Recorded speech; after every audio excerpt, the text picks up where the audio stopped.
All right, now I'm going to go through the Egyptian level, C3 of the ABRSM Grade 1 piano syllabus. As always, I'm going to start with the right, then the left, and then together. So it's probably worth noting that this piece is in a minor key. So we will have the odd sharp and flat or accidental added in as we go. There are 4 beats in a bar though, so it's quite a regular time signature.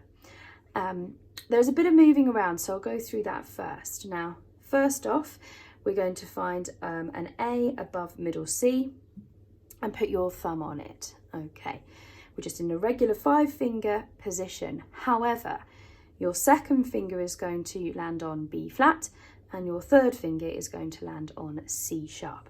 And as with our rule of sharps and flats, if you've got them at the start of the bar, or anywhere in the bar actually, it lasts for the full bar. So the next set of C's and B's are also C sharps and B flats. So here's the first 2 bars.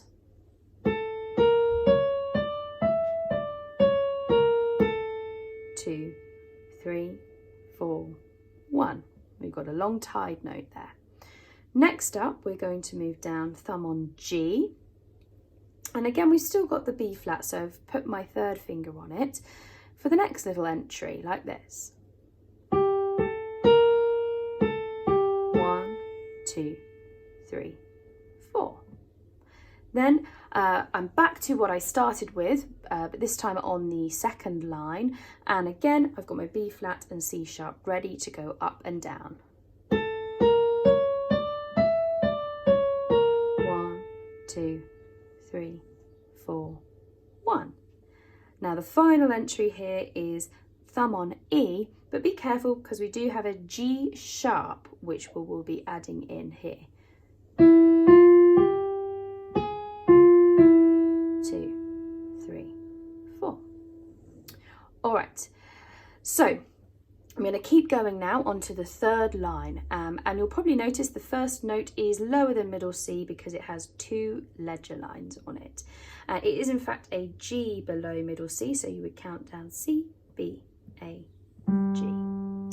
We've still got our B flat and our C sharp, however, now they are with our third and fourth fingers.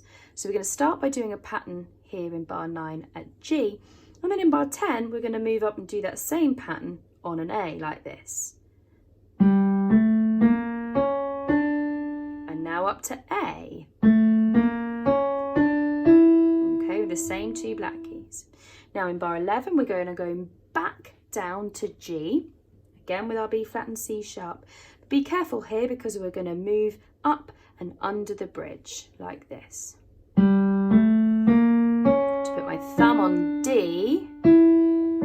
Now in bar 12 I'm coming back down. Third on C sharp. Okay, so I'm going to play that for you one more time, bar 11 and 12, starting on that low G. I'll put my thumb under to a D in bar 11, and I put my third finger back and over to a C sharp in bar 12 like this.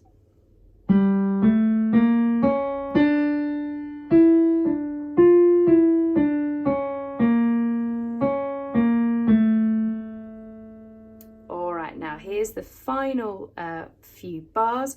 We start off in the same position that we started the whole piece, but this time we're just going up. We're going to swap our 5th finger for our thumb on that E. And then we're going to go up to yet another E. Now I've changed the fingers here. They've written 2 and 5, but I find that my students find it easier just to go up by their thumb.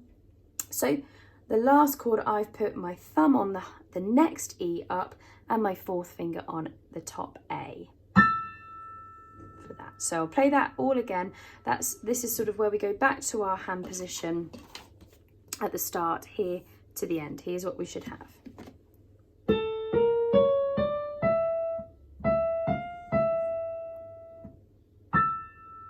All right. And you may have noticed underneath both parts, you have something that says ped with a big line. That is because we will be actually holding the sustain pedal through that.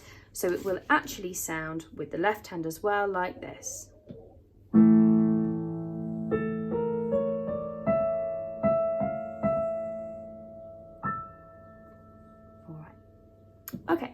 Now let's have a look. That's all the right hand, so we're going to have a look at the left hand now.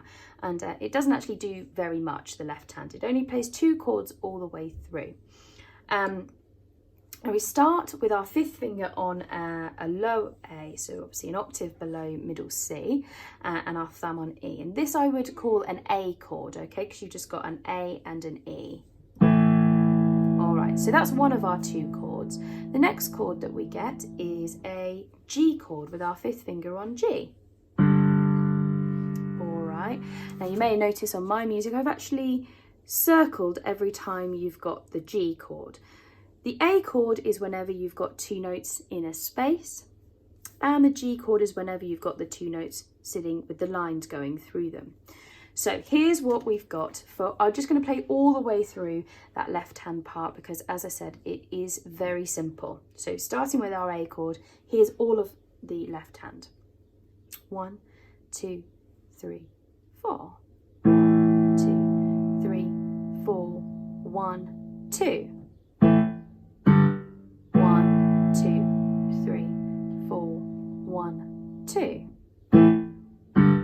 1, 2, 3, 4. 1, 2. 1, 2, 3, 4. 1, 2. 2, 3. 2, 3. 2, 3, 4. 1, 2, 3. Rest, and we finish on an A. And don't worry too much if that dies away. It's getting softer anyway, and you will have the pedal there to help out. Okay, so that's all of the left hand. I probably should have played all the way through the right hand, and I'm just going to do that for you now before I put it hands together. So here is all the way through the right hand part from the top after 4. 1, 2, 3, 4.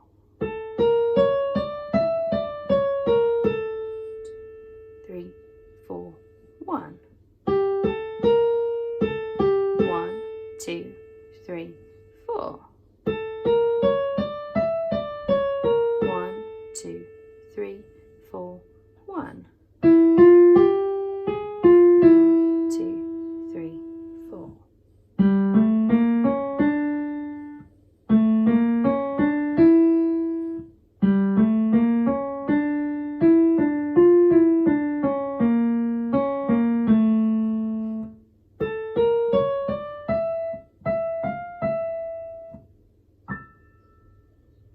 Okay, now you may have noticed I didn't do any of the slowing down, the poco ritz, or the R tempo, mainly because if you're playing along with me, it's much easier for you to play along if I'm not changing the speed of everything. But I will now put it hands together all the way through to the end, but I'll do the slowing down and speeding up now at the end of this, and I'm going to add the pedal in as well. So here is the finished piece, hands together with dynamics and tempo marks. So 1, 2, 3, 4. 1, 2. 1, 2.